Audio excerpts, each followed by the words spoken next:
¿Qué importa? ¿Quién lo puso? El doctor Blanco.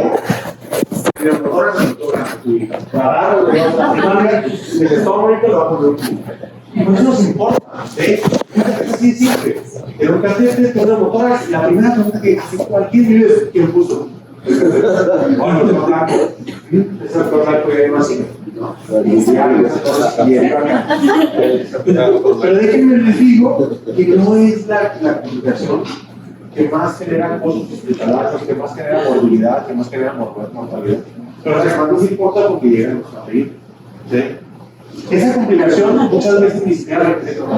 Si puedes encontrar un motor pequeño en el cual no le tienes que hacer nada, simplemente observación en un paciente extubado, en una motora, ok, la más una observación, la otra le va siguiendo y listo, se resuelve solo.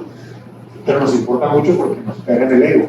Y hay una complicación que no se puede ver en el ego, pero que sí genera mayor mortalidad, mayor tiempo de terapia intensiva, mayor tiempo de hospitalización, mayores costos hospitalarios que a nadie le importa porque no llevas a pedir. ¿Cuál es?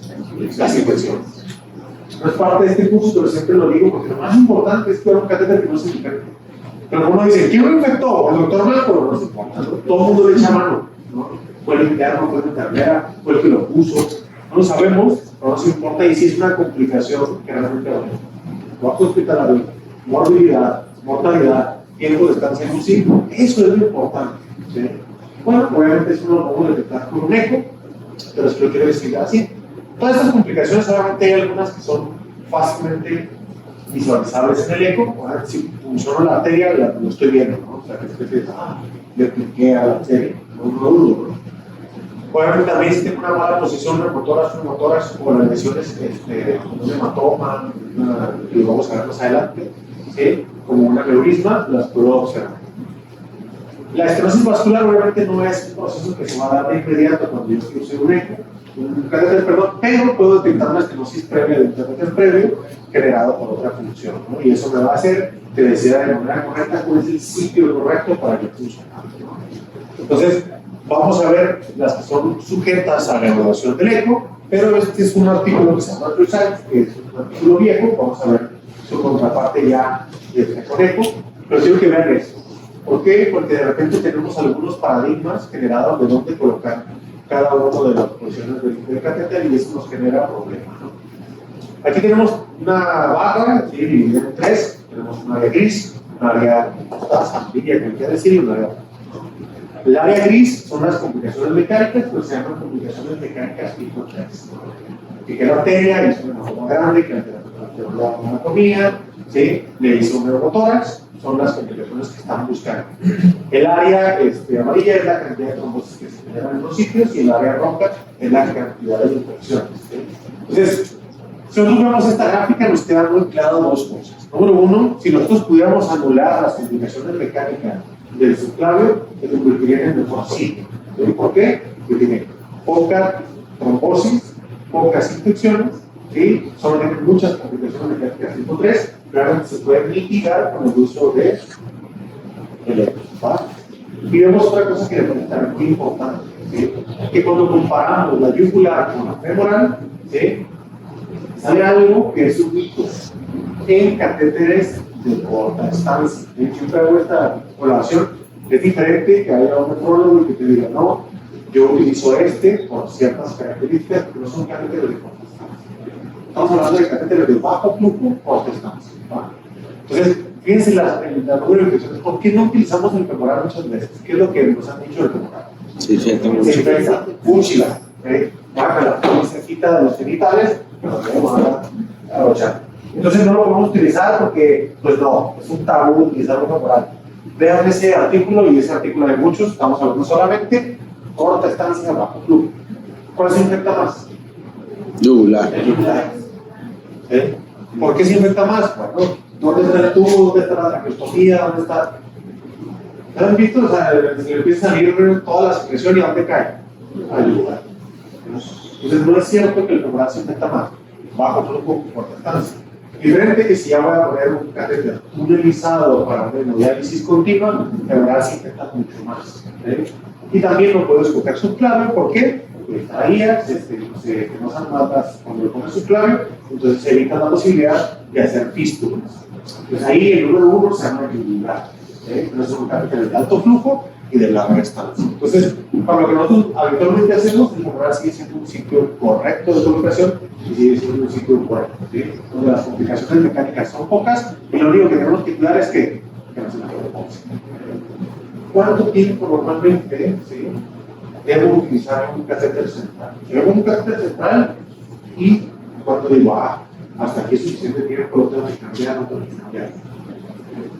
15, 14 días es como lo más estándar. Alguien podría decir que hay artículos que dicen, llévalo a 21 o 20, un mes, ¿sí? Pero la realidad es que 14 días es el uso estándar de un catéter central. Vayan y vean a cualquier lugar de hospital y van a ver que sus catéteres siguen puestos en el paciente un mes y medio después. Y yo le dicen, es que está trombosado. Pues sí, antes no se puso a caminar el catéter. Ahora, entonces, es sumamente importante también tener las temporalidades de los catéteres para decir cuál es el mejor catéter que tenemos. Y otra cosa muy importante que les quiero decir, no existe un catéter de urgencia. Un catéter central jamás en la vida es de urgencia. Llega mi paciente sangrando, yo le pongo un catéter a lo que son magno. Y todas las semanas yo digo, cuidado, díganle a su enfermera que analizan biologías periféricas, pasa mucho más rápido el agua, la sangre, todo. ¿Por qué? Porque hay una ley de que entre más largo sea y menos ancho sea el tubo, pasa más lento, hay mayor resistencia, ¿no? Entonces, si yo pongo un catéter corto, grueso, cuando pongo una alja, pasan los paquetes de sangre en 0,2 y ya se pone. Es mucho mejor que hacer. Entonces, cuando ustedes sientan la urgencia con un catéter, integren su cerebro y digan, no es urgente. Si es urgente, bueno, póngale lo que es urgente. Por ejemplo, cuando no encuentro una vía, se va un óseo. Si es una urgencia, vamos, que ahí le pasa todo. Pero los catéteres centrales no son de urgencia, ¿vale? No existe un catéter central de urgencia, no existe, ¿vale?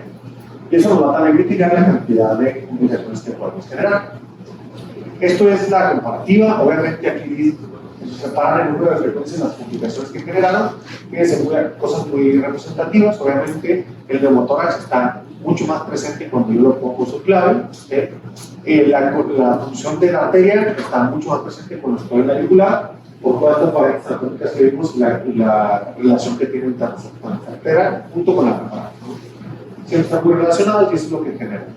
Y si fijan, pues bueno, nos podemos dar cuenta que si yo pongo un yugular, la probabilidad de que yo genere un neumotórax existe, pero es muy baja. Si sé lo que estoy haciendo. ¿Va? Esto, hagan pregunta que es el mismo estudio, pero ya hecho solo con esto. ¿Sí? ¿Por qué no existe la femoral? Bueno, porque en realidad la nueva nomenclatura, el catéter femoral no se llama central. No es un catéter central, es tal cual un catéter femoral, entonces por eso lo excluye de este estudio. Pero lo que quiero que vean aquí es algo muy sencillo. Fíjense cómo si hablo de neumotórax, hablo de la subclavia, si yo lo hago por seguimiento de puntos anatómicos, hago un 3.7% de neumotórax. Y si yo lo hago ecoguiado, 0.0. O sea, estamos ofreciendo mayor seguridad. Obviamente también si hablo de hematomas, vean lo que se disminuye en la yugular, de casi un 10% a un 1%. ¿Vale? Entonces, es importantísimo que entendamos que es una prioridad el aprendizaje de la administración de este procedimiento de conejo para generar mayor seguridad en el paciente. ¿Vale? Bien, esto es algo que es muy clásico de eso. Antes de PICS, vean, reciente el primer año, muchas complicaciones. Segundo año, va bajando, tercer año y cuarto año, pues ya andan ahí como que igual. Y el staff, cero. ¿Por qué creen que el staff no tiene ninguna complicación? Perfecto, muy bien. El staff no pone catéteres. Y si hace una complicación, no se la va a sacar. Esto se llama en estadística, esto se llama sobrerepresentación. Es un grupo que está sobrerepresentado, ponen unos catéteres y probablemente no hace el punto que quiero poner aquí en esta tabla es que a mayores años de menores complicaciones. ¿Por qué debería yo utilizar el ultrasonido? Bueno, pues porque vean esto que es bastante importante.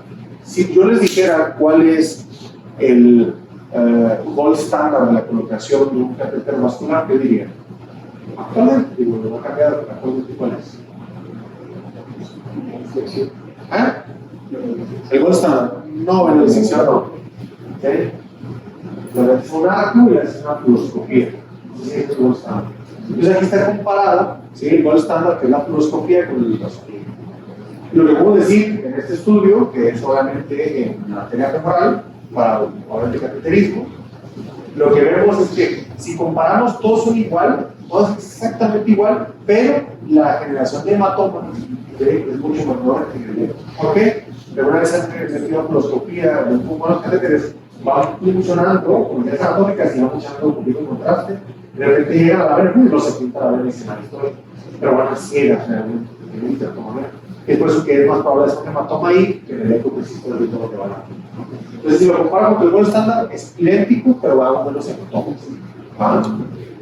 Si yo comparo una arteria radial de palpatoria con el eco, o sea, bueno, es dramático, ¿no? Necesito mucho menos intérpretos. Desde la primera fase puedo poner mi línea arterial, claro que el tiempo se reduce y lo que se considera dificultad, más de 5 intentos, se reduce la cantidad. Entonces, el eco no nos tiene que quedar duda, ¿sí? Es la herramienta que nos va a facilitar la colocación de cualquier proceso vascular. Si ya hablamos de las complicaciones que podemos ver, bueno, vamos a entrar en la primera. La primera, el ciclo, la que más nos importa, para no tener tantos hijos, es el neomo. Para yo entender el neomo, pero no tengo que entender por qué sí funciona el eco pulmonar. Porque antes se decía, bueno, el eco pulmonar no funciona, eso lo ponían en el Harrison, no es sujeto a que se evalúe vía ultrasonografía. Pero desde hace ya bastantes años se sabe que sí se puede evaluar, pero con una evaluación completamente diferente de lo que estamos acostumbrados a ver. Si hago un FAST, lo que estoy buscando es ver una estructura anatómica reconocible para poder decir que esto es el lugar de estoy viendo algo anatómico. ¿Sí? Si yo veo pulmón, no veo absolutamente nada de anatomía, yo no estoy viendo los pulmones, no estoy viendo los alveolos, estoy viendo una serie de artefactos que puedo interpretar. ¿Sí?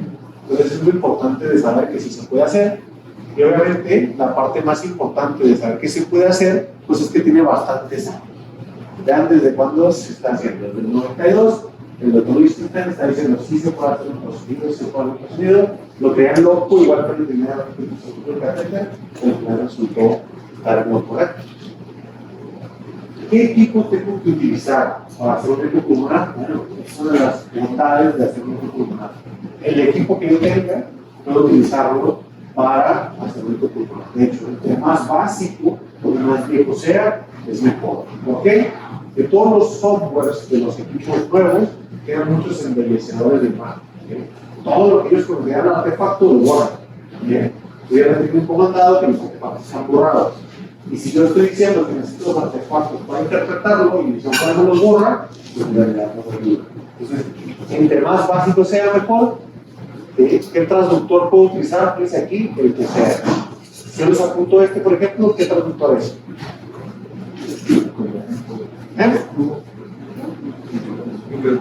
Microconvexo. Muy bien. Entonces se ve de estas características, pues no.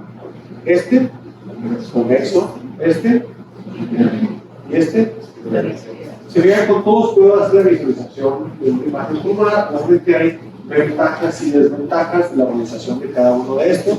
Solo la diferenciación con uno de altas frecuencias, como puede ser lineal, con los de bajas frecuencias. Vean la diferencia de no poder ver, por ejemplo, las características de la costilla y solo ver una imagen convexa que hace una sombra acústica posterior a un lineal donde puedo ver hasta los músculos intercostales. Claramente, hay que volver a la primera plática, mayor frecuencia me da mayor resolución, pero me da menor profundidad. ¿Sí?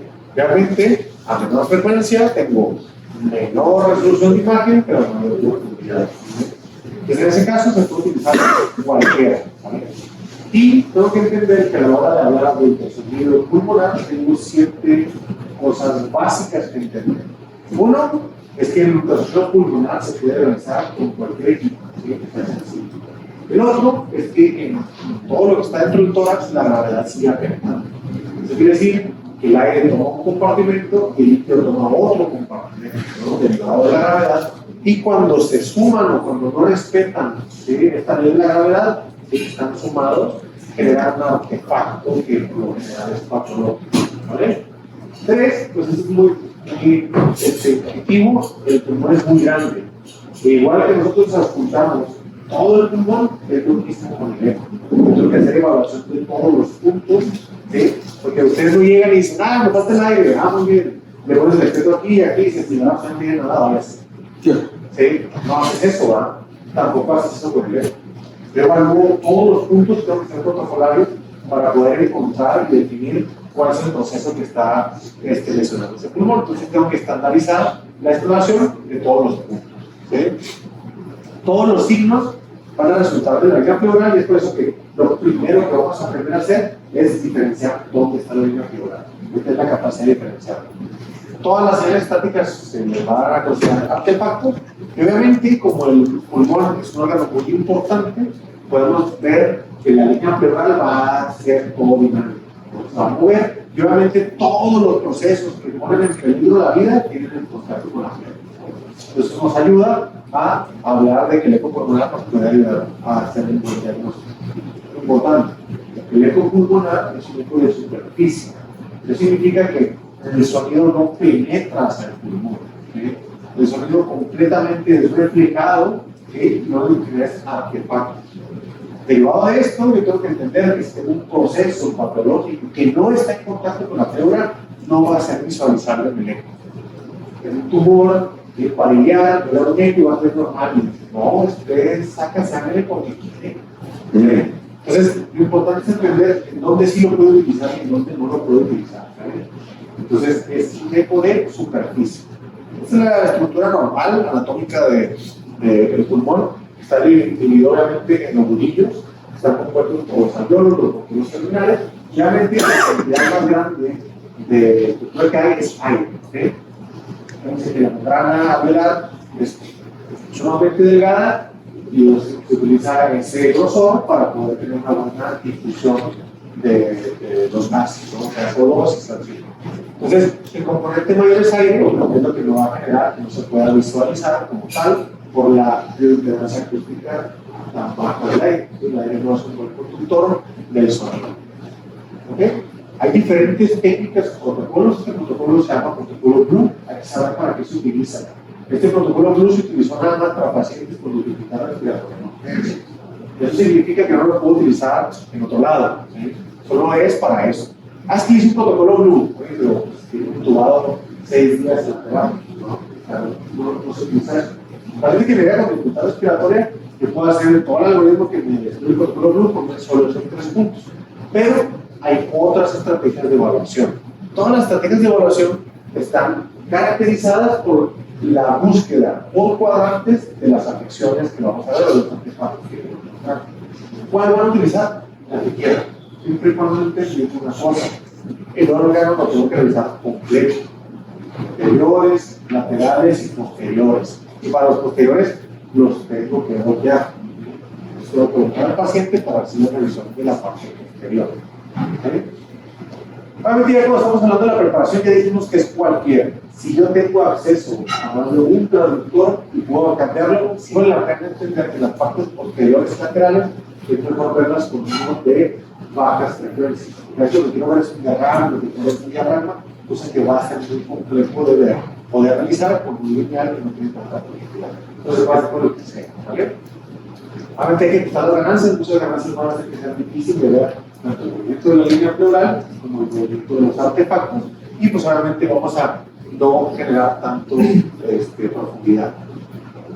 Tenemos dos visiones, una que le vamos a llamar longitudinal y otra que le vamos a llamar progreso, que le digo oblicua, que es meterse en el espacio intercostal.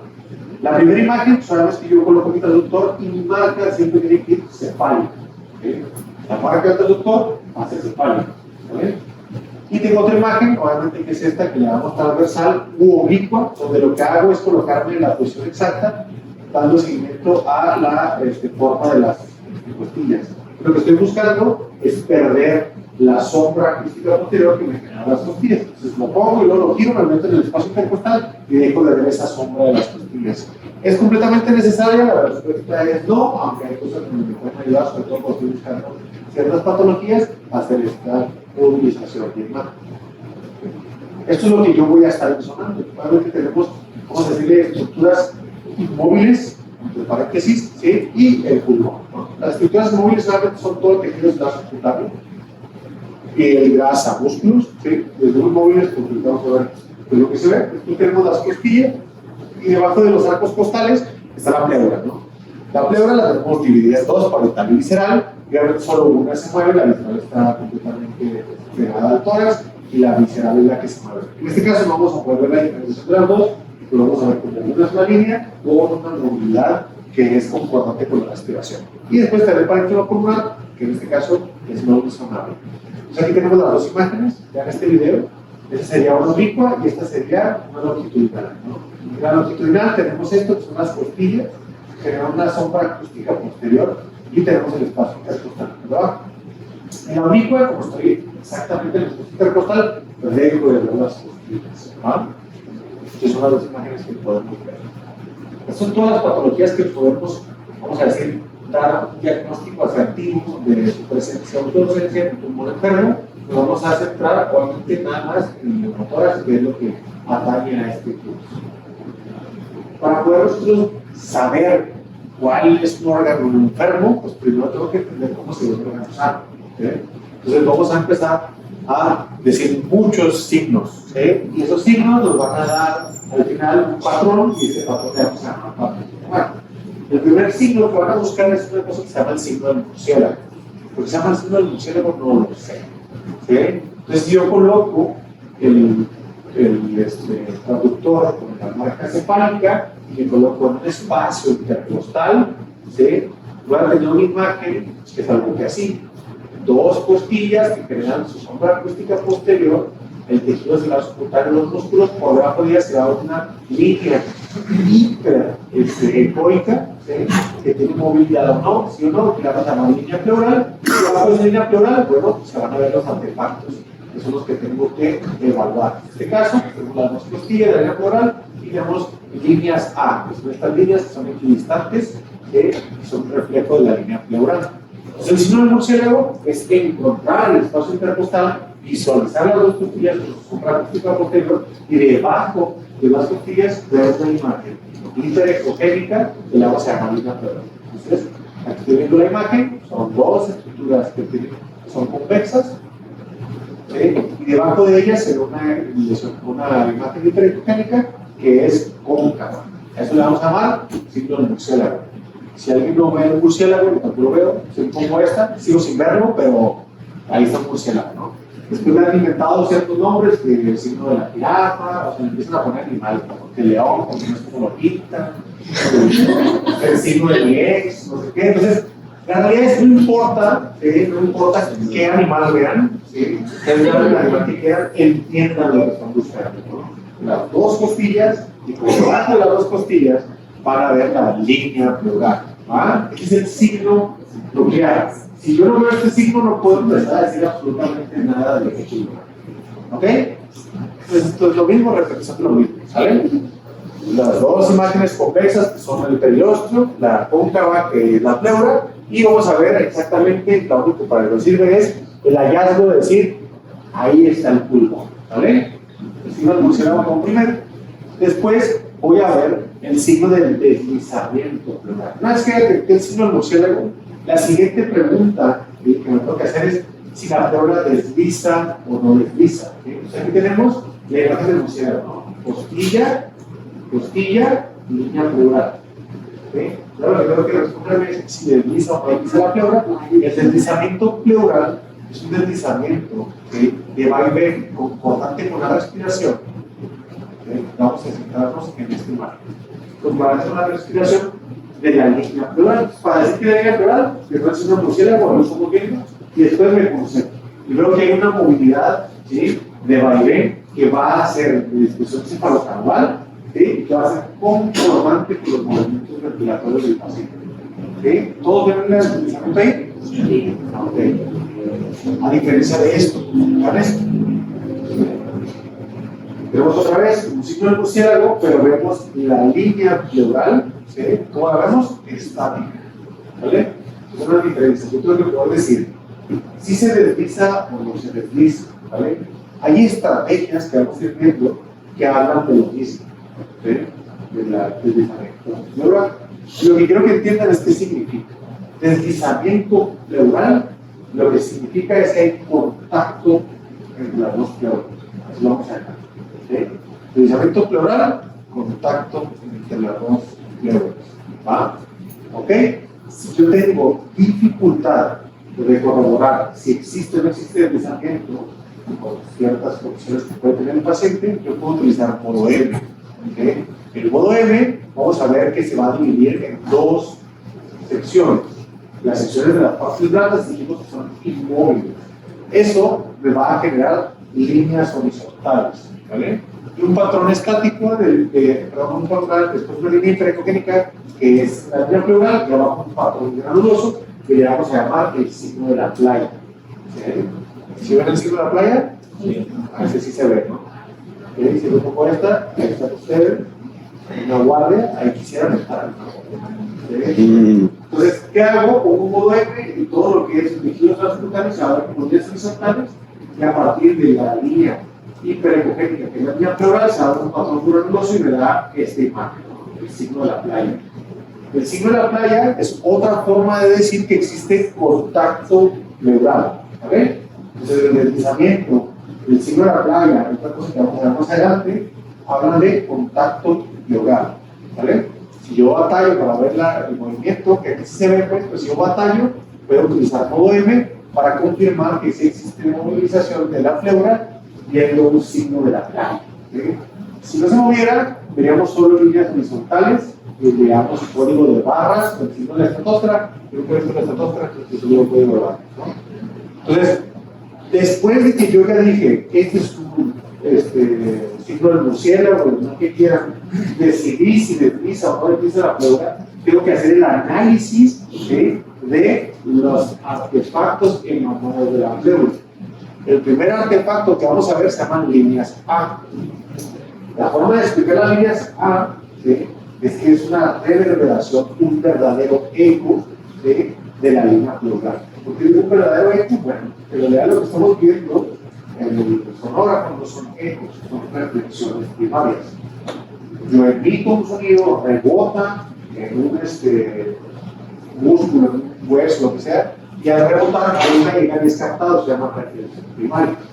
El eco, por definición, es la transmisión del sonido sin un emisor, ¿vale? Cuando rebota más señales.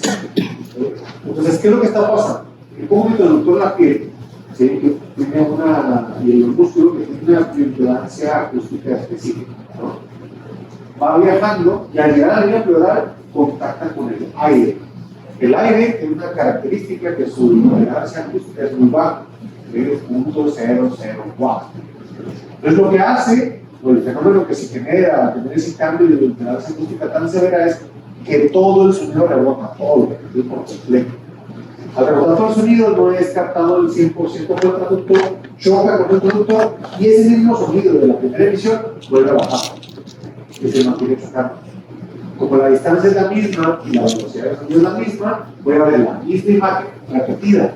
O sea, hace que las líneas A son una repetición, una reverberancia de la línea pleural. Y es por eso que son equidistantes y horizontales. ¿Ven? Las líneas A son una reverberación de la línea pleural y lo que veo es la línea pleural reflejada en mi imagen posterior a ella. ¿Vale? Son hiperecogénicas, son equidistantes, ¿sí? Y obviamente lo importante es entender qué significan. Si yo veo líneas A, yo le doy el significado de aire. ¿Sí? ¿Qué tiene el pulmón sano? Aire. ¿Qué tiene el neumotórax? Aire. ¿Sí? Entonces, aire es lo que me implica. No me indican patología, no me indica nada. Aire. Yo voy a hacer un conjunto de cosas. ¿Vale? Entonces, líneas A, horizontales, equidistantes, son una reverberación de la línea pleural que me indican aire. ¿Ok? Aquí lo podemos ver. Vean cómo se ve esta imagen, la línea pleural, y vean aquí hay una línea A, aquí hay otra línea A, aquí hay otra línea A y aquí hay otra línea A. ¿Ven? Guardan la misma distancia. Los horizontales, eso me dice que existe en este pulmón aire. ¿Vale? La misma imagen, pero visto realmente lineal. Aquí tenemos la línea pleural, la primera línea A, la segunda línea A. ¿Vale? Líneas A, artefactos horizontales equidistantes, es una reverberación de la línea pleural. Líneas B, ¿sí?, son muy diferentes. es mucho más complejo de explicar, pero la idea que tienen que tener es que cuando se aumenta el grosor del intersticio, ciertas partes del sonido pueden atravesar un poco, pero se quedan rebotando y generan un artefacto que es vertical, nace de la línea pleural, ¿sí? Borra las líneas A de su camino, es de vértice superior de base ancha, ¿sí? En la misma movilidad de la línea pleural, ¿sí? Y se tiene que ver hasta el final de mi imagen. Yo aumento la profundidad y se tiene que seguir viendo, ¿sí? Antes un artefacto no es algo que exista realmente, ¿sí? ¿Y qué es lo que pasa? Pues nada más el sonido rebotando en el intersticio, ¿vale? Todos los nombres que les pueden encontrar, los de cometa, los verticales, pero tienen que cumplir lo que les dije, ¿no? Nacen de la pleura, son bien definidas, borran las líneas A, se ven hasta el final de mi ventana acústica y se mueven cuando el paciente respira. Si yo veo menos de 3 líneas B en un espacio intercostal, se considera normal, y aquí abajo son unas comillas normales. Si ahora un paciente tiene 2 líneas, 2 líneas, 2 líneas, 2 líneas, 2 líneas, 2 líneas, 2 líneas, eso también no está normal. Esa descripción de 3 para un paciente adultos mayores, con las partes basales lograban ver líneas de FP sin que significara algo clínico y que no generaban ningún proceso patológico a la larga, ¿sí? Entonces, si yo veo una línea de B2, que sí que tal vez si angulo más tiempo voy a encontrar más líneas de en ese punto, ¿vale? Entonces, ¿qué me indican las líneas B? Intersticio. ¿Qué condiciones se tienen que cumplir para que el aire, para que el sonido pase, pues que esté en contacto con la otra vez? Y si existiera la mínima cantidad de aire entre esos dos, ¿qué artefacto vería? Entonces, líneas B, hablando de intersticio, realmente no es lo mismo esto. Aquí me alcanzo una línea B, y aquí veo múltiples líneas B que son tan fuertes, ¿no? Entonces, francamente, patológico y esto, ¿no? ¿Vale? Pero me indican intersticio, ¿no? Todos los signos, como si la rutina, que es nada más ponernos posiciones en un par, nos acercamos mucho más hacia lo que es el tumor y vemos cómo se desplaza el diafragma sobre los órganos sólidos del abdomen, ¿vale? Bien, entonces, ¿cuál es el patrón normal de un ultrasonido pulmonar? Bueno, ya que vi mi signo del murciélago, lo siguiente que tengo que buscar es que deslizamiento. Entonces, el deslizamiento para ser normal tiene que estar presente. Pues si un signo del murciélago sobre el deslizamiento presente y veo los artefactos líneas A y menos de 3 líneas B, se llama un patrón normal. Un patrón normal es un pulmón deslizante con líneas A, ¿vale? ¿Estamos de acuerdo? Sí. Vale. Bien, entonces, ¿qué cambia cuando estamos hablando de una patología pulmonar con neumotórax? ¿Vale? Lo que cambia, obviamente, este principio no les lo había dicho. Si tienen ustedes un neumo, se va a ir hacia superior. Antes está acostado, se va a la parte anterior del paciente, está por un lado al revés.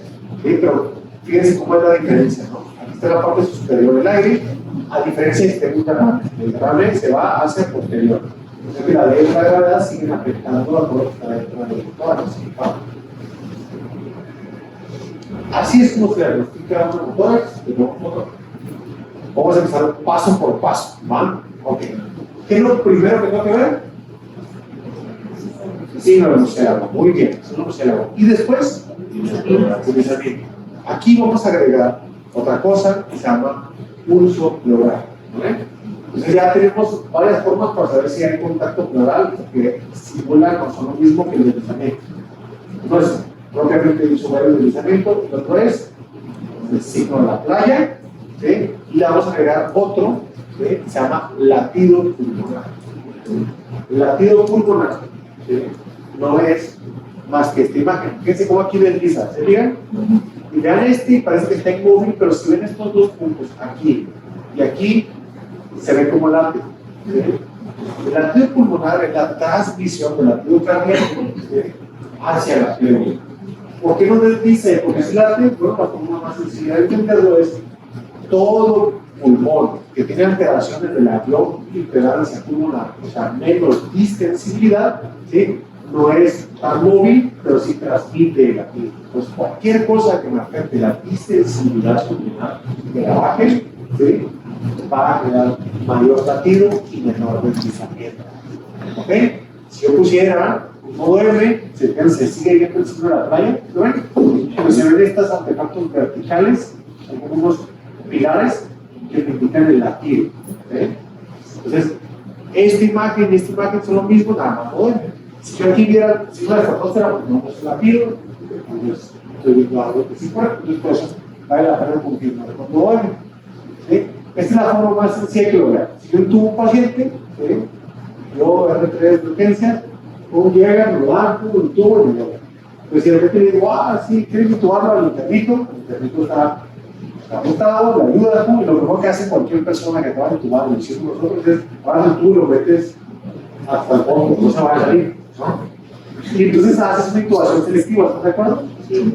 Ok, entonces vean esto. Si yo tengo una intubación normal, aquí veo un deslizamiento normal, ¿ah? De los dos lados, bilateral. Yo pongo mi traductor aquí, pongo mi traductor acá y veo el deslizamiento normal. Pero si hice una intubación selectiva, voy a ver para que del lado izquierdo es lo más, del lado derecho es lo más probable que haya deslizamiento, lo más probable, ¿sí? Y del lado izquierdo voy a ver lo que voy a ver. ¿Lo ven? Entonces, ¿por qué? Porque al intubar solamente el bronquio del lado derecho, la distensibilidad del pulmón izquierdo se va a cero. Entonces, esta característica donde decimos, el pulmón está sano, pero la impedancia pulmonar es cero distensibilidad y lo que se ve es la transmisión del latido. ¿Qué me indica el latido pulmonar? Lo mismo, contacto entre las pleuras en un proceso de disminución de la distensibilidad pulmonar. Entonces, aquí está. Si el pulmón pierde distensibilidad, aumenta el pulso pulmonar, si disminuye el deslizamiento. ¿Ah? Es lo mismo en dos escenarios de pulmón diferentes. También tengo un PIB de 25 en la así fertilizado. Entonces, ¿qué es lo que tengo que decir? No existe la presencia de pulmón deslizante y o pulso pleural. Esa es la pregunta que tengo que hacer. Si yo les pregunto, por ejemplo, aquí, ¿desliza? ¿Este desliza? Sí. ¿O nota que sí? ¿Y este? ¿Pulsa? Perfecto. Entonces, esos son lo mismo, nada más intensidades diferentes. Pero si yo me voy a este, ¿qué opinan? ¿Desliza? ¿Pulsa? Ok. En este momento, donde yo no veo ni pulso ni deslizamiento, ni el signo de la playa, y lo pusiera ahí, veía el signo del estratosfera, el código de barras, si yo veo eso, ¿sí? Yo empiezo a sospechar, ¿sí? Que puede existir una mejoras. ¿Sí? Okay. Entonces, hay que decir esto. Si yo puedo detectar la presencia de deslizamiento, del pulso o del signo de la playa, yo puedo descartar que en la zona que yo evalué hay hidromotoras. Le pego, desliza, se acabó. Ahí no hay hidromotoras, ¿vale? De otro lado puede que sí, pero de ese no, ¿vale? Entonces, ¿qué dice? Que si yo logro ver el deslizamiento pleural, puedo excluir la presencia de hidromotoras y ver esto.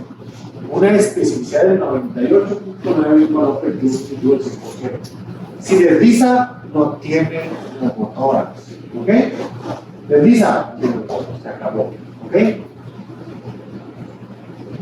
Caso contrario, si yo no tengo ausencia de pulmón deslizante, ¿sí? Vean esto, esta pleura se desliza, pero ¿qué más le ven? Perfecto. Entonces, hay que empezar a diferenciar qué artefactos tenemos. Y entonces, si tengo ausencia de pulmón deslizante, es sugestivo para creer que tiene neumotórax, pero no es suficiente para afirmar que lo tiene. ¿Vale? ¿Por qué? Si yo tengo un ultrasonido que tiene muy bajas frecuencias, a veces es difícil de ver el deslizamiento. Entonces, la sola ausencia del deslizamiento pleural no me es suficiente para diagnosticar neumotórax. ¿Ok? Entonces, son causas de pulmón deslizante, ausencia de pulmón deslizante. Si tengo una bula pulmonar, puede estar pegado ahí, y yo no veo el deslizamiento y tengo una bula. No, este paciente tiene neumotórax. y tras, le pones un tubo y grande. Ponerle un tubo pleural a una bula es catastrófico. Alguna vez han visto una fístula de algo más, saben lo que digo. Obviamente hay otras condiciones, ¿sí?, que me pueden hablar de ausencia de tubo deslizante, pero lo más importante no es conocerla, es saber que la mera ausencia de deslizamiento no me es suficiente para hacer diagnóstico. ¿Conmigo? Entonces, si no me es suficiente, ¿qué es lo siguiente que tengo que hacer? Analizar qué artefactos tiene. Ya digo que no desliza. Mi siguiente pregunta es: ¿qué artefactos se generan en la pleura? Los artefactos, líneas A y líneas B. Si yo veo líneas B, ¿qué dijimos que significaban las líneas B? Entonces la única forma para ver el intersticio es que haya contacto pleural. Para que diga otra cosa, ahora si lo usan líneas B, pero los motores no tienen. ¿Okay? Entonces, si yo no veo que desliza la pleura y el análisis de los artefactos son líneas B, ¿okay?, ¿qué es esto? No desliza, pero no es líneas B, me dice que hay intersticio, entonces yo digo no tiene neumotórax y está bien, ¿vale? Pero no es una enfermedad, ¿no? Si este paciente está desaturando, no por neumotórax, está desaturando por un proceso intersticial pulmonar que ya le tiene que dar tres nombres, pero no es neumotórax, ¿vale? Pues las líneas B, ¿sí?, me genera la idea de que el neumotórax no está en esa área. ¿No? Estoy acá en las líneas B, no tiene neumotórax, ¿vale? Entonces, podemos encontrar patrones complejos. ¿Sí? ¿Ven que se empieza aquí? ¿No? ¿Ven las líneas B? ¿Sí? Ahí es donde tengo que hablar un poquito porque hay patrones complejos de neumotórax, pero eso es muy sencillo. Siempre son pacientes, ¿sí?, que tienen antecedentes clínicos relevantes. Hicieron una pleurodesis, ¿no? ¿Sí? ¿Sí? Tengo un cáncer con infiltración pleural. Entonces, siempre tienen un dato clínico, realmente ya los programas ya les preguntamos y todo. Pero si veo líneas B, de manera sencilla puedo decir que no hay neumotórax. Entonces, la presencia de las líneas B, ¿sí?, obviamente con todas las que debe ser una llave, junto con la presencia de un descarte de neumotórax con una especificidad del 96 y una especificidad del 100%. Pero líneas B, sin un contexto patológico de definición, una complicación, de una pleurodesis, de un cáncer, me es suficiente para decir que en esa área no tengo, ¿sí?, neumotórax y puedo descontinuar la evaluación de ese lugar. A diferencia, si veo líneas A, ¿qué dijimos que eran las líneas A?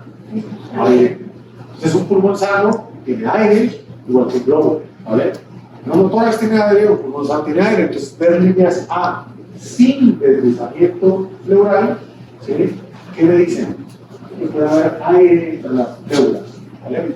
No me es suficiente, pero me hace sugestivo el diagnóstico, ¿vale? Entonces, en el momento que yo veo un pulmón, ¿sí?, que no desliza y un pulmón que tiene líneas A, en ese momento yo sospecho que tiene un neumotórax. Y la siguiente fase es buscar una cosa que se llama punto pulmonar o punto pulmón.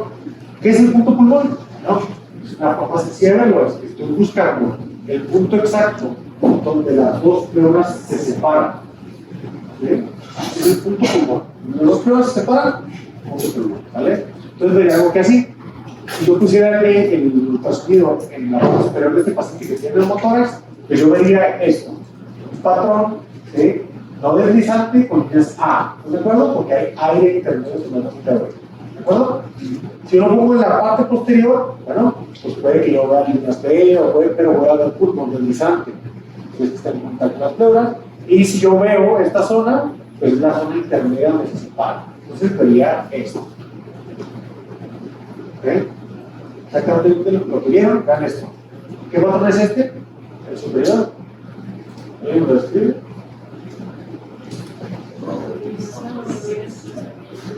Es un patrón pleura no deslizante con líneas A.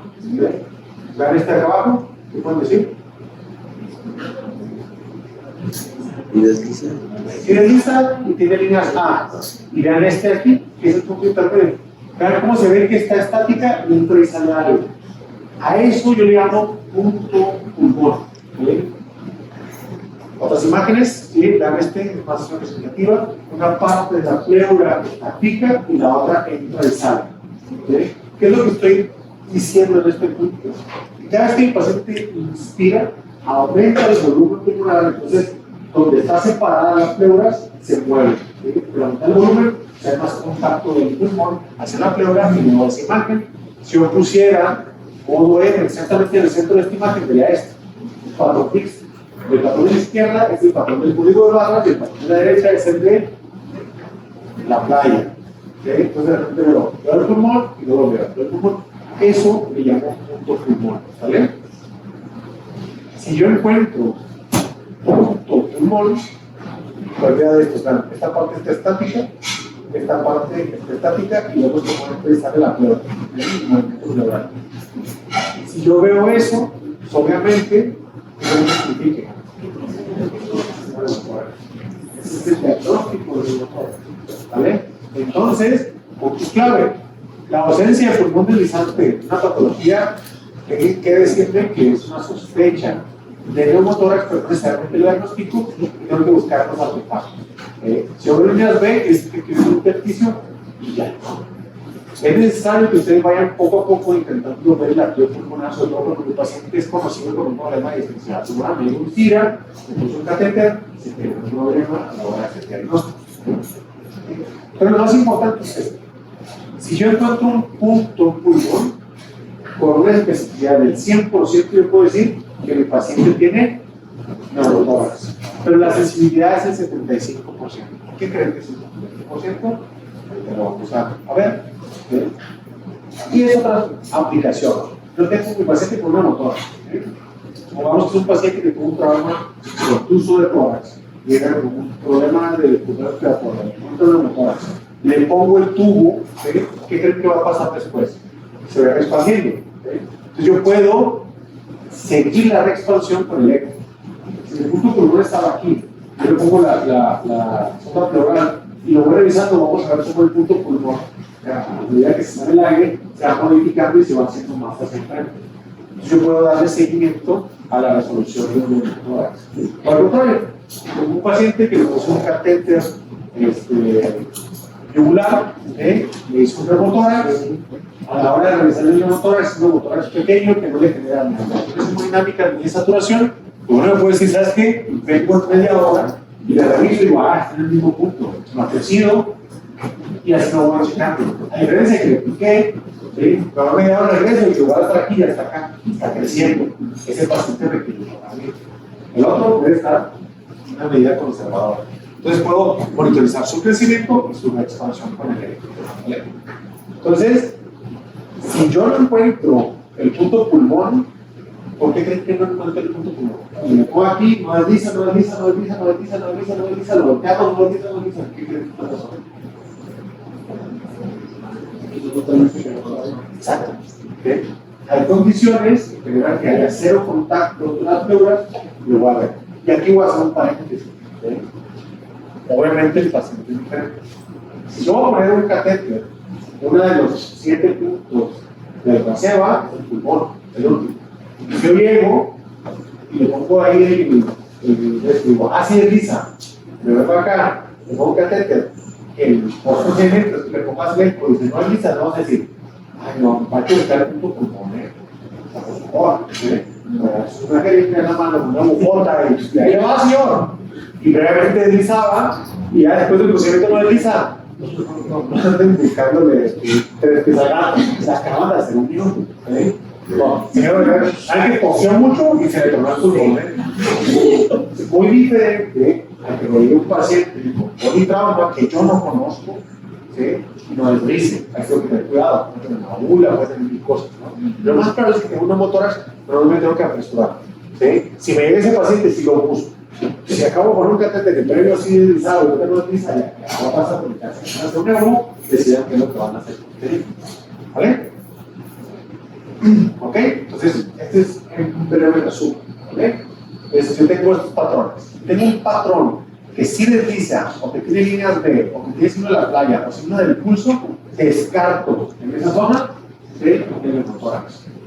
Si yo, al contrario, tengo negativo el deslizamiento, negativo las líneas B, y veo el signo de la estratosfera, sospecho, ¿vale? Y me tengo que ir a buscar ¿qué?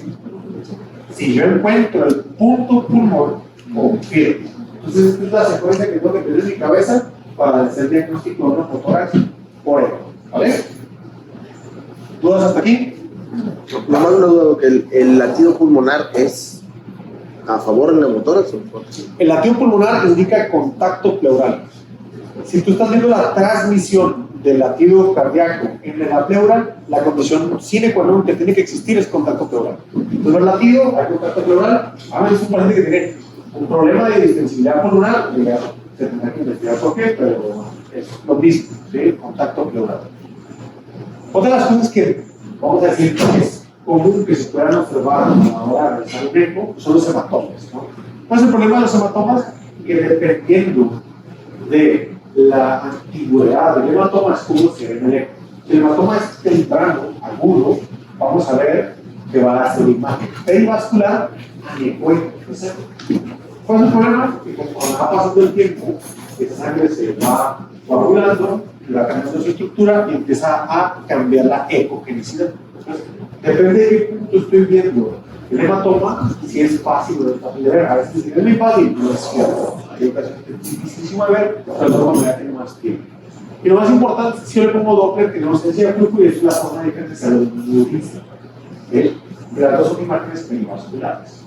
Entonces, si yo veo esto, este es la arteria vena que quieran, y perivascular, o esta imagen, ¿sí? Anecoica, reciente, y le acabo de picar, y ahora le bajo, le pico, y ahora de repente es una bola enseguida, ¿sí?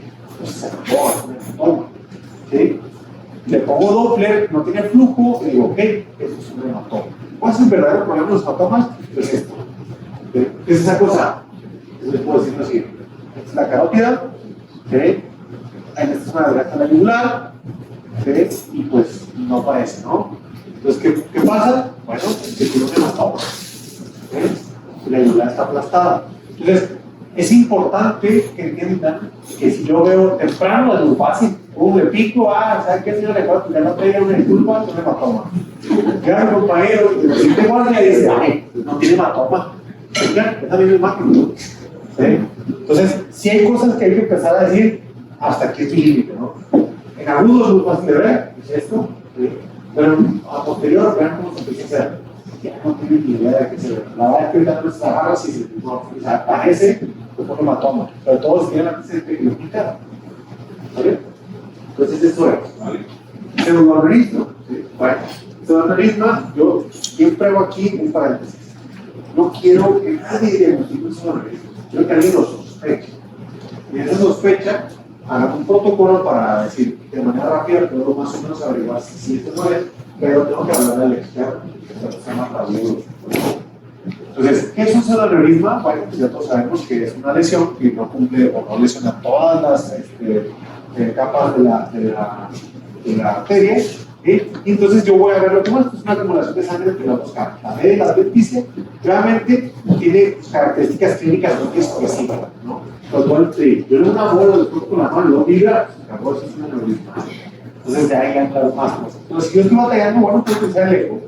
Voy a ver esto. Yo no quiero que se aprendan esto, soy muy sincero. Sí, está muy bonito, es la imagen que tengo en la presentación, pero realmente no quiero que lo busquen. Nomás quiero que tengamos un entre para poder decir, creo que es un aneurisma y hablar de otra cosa. Entonces, ¿qué voy a ver? Pues una masa perivascular, sacular, que tiene congenialidad variable, entonces si tengo trombosis, y si le pongo Doppler voy a ver ciertas cosas. Vean esto, ¿no? Lo que estoy viendo aquí es una cosa que se llama signo de torbellino. Entra por el cuello del aneurisma, ¿sí? Y da vuelta, ¿no? Si yo veo eso, una masa, es un aneurisma. O si yo veo algo así como una arteria, ¿sí? Y veo un chipote que tiene flujo, y le voy a llamar el cuello, ¿sí? En ese punto yo digo que es un pseudoaneurisma, ¿vale? Entonces esas son dos cosas. A 20, si le pongo color al torbellino, se ve bien chido, le decimos signo del yin yang, ¿vale? Así se llama, es muy bonito, no lo hagan, por favor. Si ya ven que algo se está moviendo adentro de algo perivascular, se acabó. Abren las rayas, lo confirmo y abren todas. ¿Vale? ¿Vale? Entonces, yo también puedo ponerle Doppler pulsado al cuello y me va a dar un espectrometría. Insisto, no lo quiero hacer de cuestión sobre no quiero que lo sospechen, igual que esto. Y en la fístula, siempre me gusta empezar, olvídense todo esto, siempre me gusta empezar por esto. ¿Sí? Si un paciente dice, sí, pásame el eco, voy a poner un catéter, está urgente, ¿no? Y le pones y ven eso. ¿Okay? Tiene una variabilidad respiropásica tremenda, pero otra cosa que llama muchísimo la atención.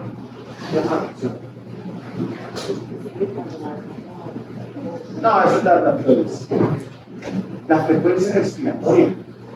Si esa es una variabilidad respiropásica, díganme qué frecuencia respiratoria tiene ese paciente o ese paciente.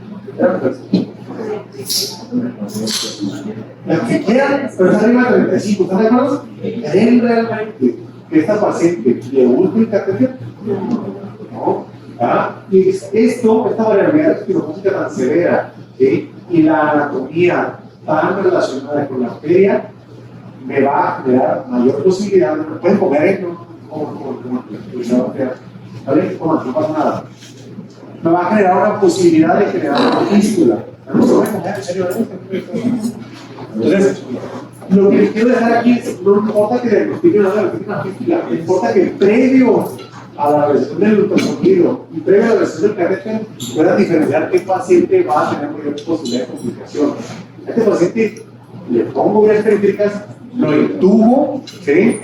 Lo estabilizo y después decidiré si le pongo un catéter. Esto, la posibilidad que vamos a poner aquí es lo que más genera, ¿sí? La posibilidad de fístula. ¿Sí? Eso es lo mismo, pero es un paciente que sí me hicieron una fístula porque no estaba esta plática. ¿Sí?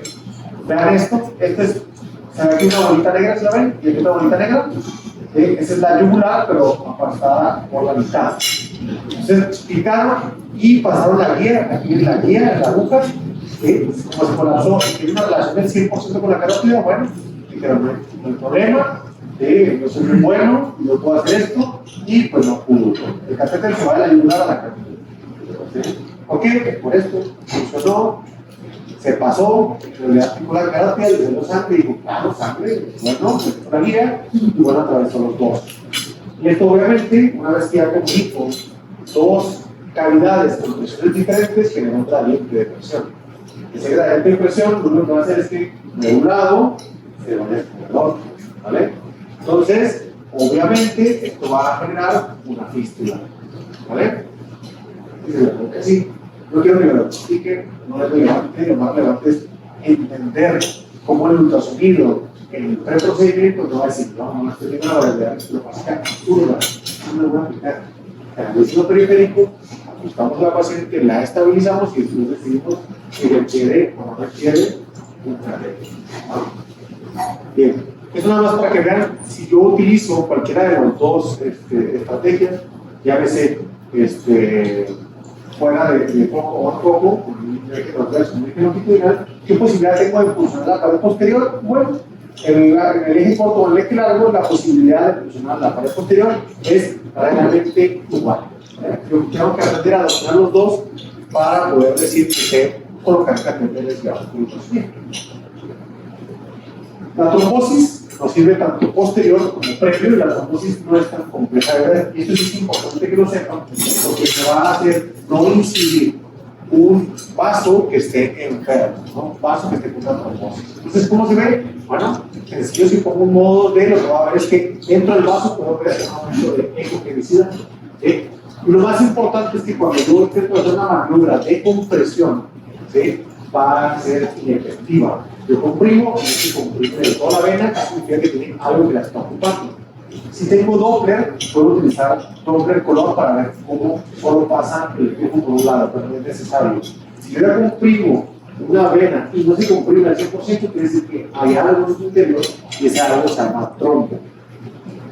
Entonces, vean esta imagen, esta es la femoral, la arteria, la vena femoral, y ahí lo están comprimiendo, esta es la gran vena superior, y se ve algo de necesidad. De hecho, lo están comprimiendo y no se comprime.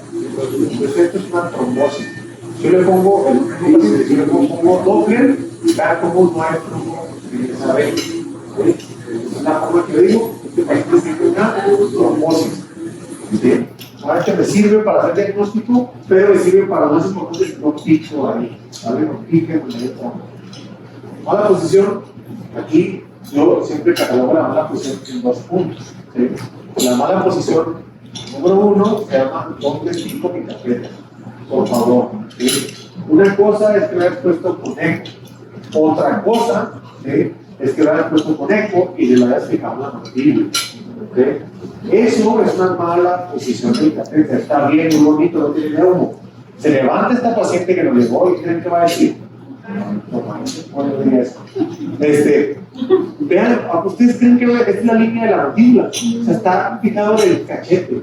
Entonces, por más eco que hayas utilizado, si no dominas también hacia dónde tengo que poner el cachete, esto lo que hay que hacer es girarlo, ya sea para acá o para acá, y quitarlo en ese punto. Y quedarían para acá abajo los números. Esto, por más que ese conecto, está mal. ¿Sí? Esto es imagen, llega de un hospital privado al hospital civil, y lo más relevante que yo veo es, si alguien conoce los dispositivos, se ve un catéter central con los nervios que tienen clorexidina, ¿sí? Y se ve esto que trae una sangre, que es un neumoquit. Lo primero que me explotó la cabeza es porque era un neumoquit en el hueco arriba de la clavícula. Y dije, pues está mal, entonces lo destapé y efectivamente, ¿sí? Este catéter no está picado, ¿se fijan? No tiene la mariposa, entonces, es decir, cualquier movimiento se le va a salir. Y lo pusiste por eco, parece que es un iluminado, ¿sí?, por la persona que está, esta es la clavícula, para acá está arriba la cabeza de la paciente, ¿sí?, aquí está la clavícula. Y lo más impresionante es que el neumoquit está ahí, ¿sí?, en ese punto. ¿Dónde se ponen los neumoquit? Un espacio intercostal, línea media clavicular, acá arriba. Entonces, aquí se notan 2 cosas. Una, si yo ya hice un procedimiento, ya por eco, y generé una complicación, y yo no sé resolverla, también me freno. ¿Sí? En lugar de ponerle aquí, ¿por qué? ¿Qué pasó? ¿Tiene tengo de sangre? ¿Sí? Porque atravesó la vena de esa paciente, tenía un hemotórax. Un hemotórax que se tuvo que drenar. ¿Sí? Un hemotórax que tuvo que drenar, y pues se generó un mayor problema. ¿Sí? Vean esto. ¿Qué les llama la atención de esto? Permítanme un poquito. Bueno.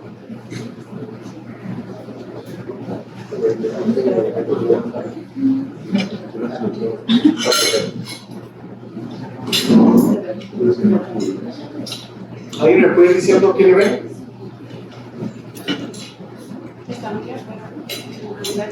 El catéter está más afuera, pero ¿qué más le ves?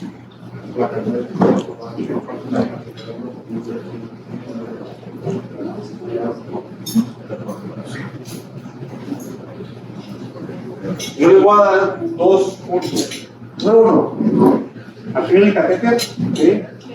¿Y si quieren cómo atraviesa la línea media? ¿Lo ven o no lo ven? Sí. Ok, se va hasta la línea media. ¿Sí? Pero la punta, ¿sí?, se ve hacia el corazón. Desde que llegó ese paciente, me hice un súper rápido, le cargué la placa y le dije, entonces dije, este paciente no lo podemos extubar, pero no, pues llegó bien, ya no lo pudimos descartar, le pedimos la placa, hicimos eso, le hicimos una prueba de reina quitada, ¿sí? 0, 0, 0, 0. Ahí le estuvieron pasando minas, todo. En esta placa te queda claro que está en una disposición. ¿Qué es esto que está aquí? ¿Mi destino? ¿Qué dice? La cotona. Y ahí está. ¿Qué creen que tiene ese paciente? Este paciente llegó por otra cosa, era una cirugía electiva y vean lo que le pasó. Toda la cirugía, un catéter arterial, donde estaban pasando sangre, aminas, es un paciente sí, y obviamente pues tuvo un EBC. Un EBC que se tomaba 7 días.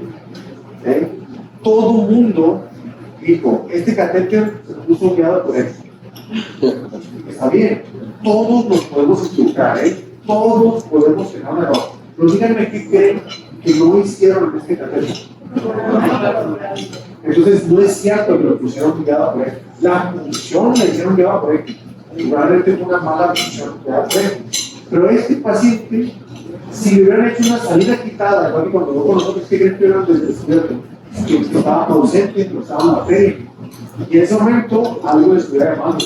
El procedimiento puede ser ese: pre-procedimiento, transprocedimiento y post-procedimiento, todo lo que ya comenzamos a enseñar, ¿va? Para que no pase eso. ¿Qué les parece este catéter? Viene por aquí y se va aquí. ¿Se ven? ¿Qué más hay algo que le da la placa? Perfecto, doctor. Ensanchamiento mediastino. Llega esta paciente, le hacemos una salida quitada, nada. Una salida quitada, nada. Le dije, no, la placa, llega de la placa, la toma, le dije, está muy raro porque el mediastino está enorme. Entonces le pedimos una tomografía y quiero que lo siga. Aquí está la entrada, atraviesa la yugular, se va por un lado de la tráquea, ¿sí? De repente, pum, llega al mediastino y quiero que se centre su imagen aquí. Ahí está, a 1 centímetro de la aorta. El catéter no estaba en la vena, estaba en el mediastino.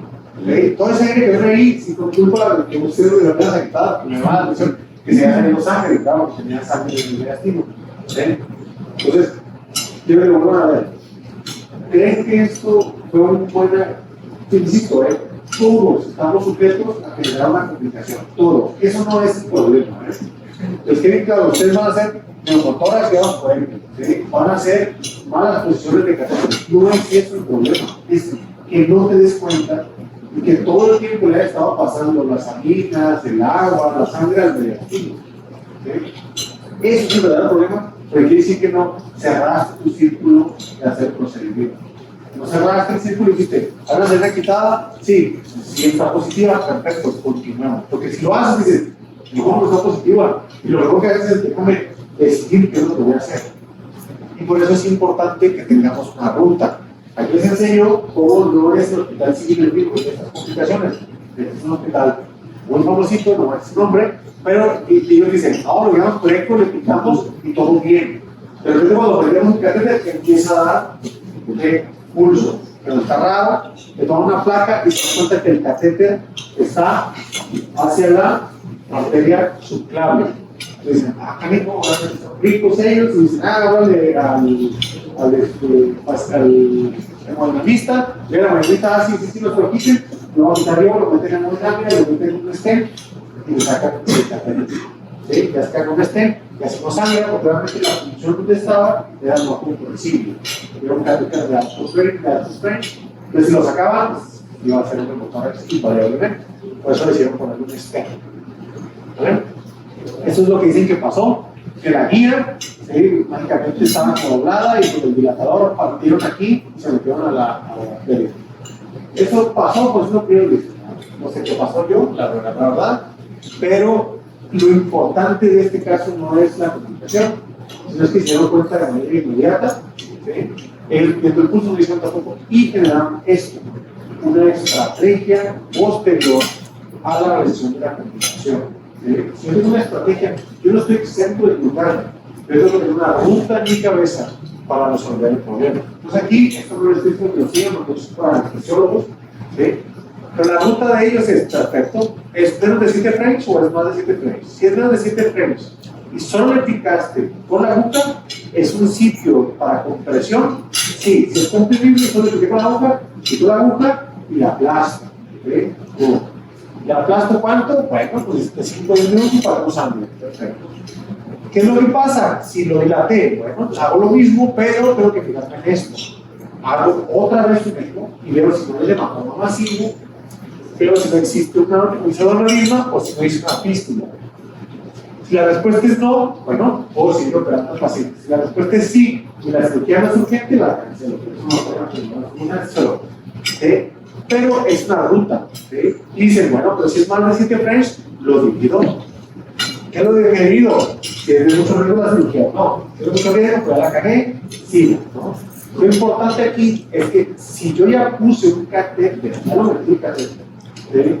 A la arteria y es de más de 7 frames, no lo quito. ¿Por qué? Porque va a sangrar. El sistema compresible va a sangrar mucho y va a morir. Lo dejo, pero lo anticoagulo. Le pongo parina con un catéter para que no le pase lo que le pasó al primer paciente. ¿Vale? Esto no quiero que lo sigan tal cual, porque es de anestesiólogos, quiero que entiendan que posterior a realizar una complicación, que todos estamos en esa posibilidad, logren una ruta en cabeza para resolver la complicación. Muchas veces pasa porque no soy yo el que la resuelve, sino que le tengo que hablar a un endovascular, a un tórax torácico, ¿vale? Una ruta de cabeza para la solución del problema. Perfecto. ¿Dudas? ¿No? ¿Todo claro? ¿Alguna duda? Perfecto. Entonces, la siguiente clase es a cargo del doctor Diego y es acceso arterial. ¿Okay? Muy bien. Provecho. Gracias.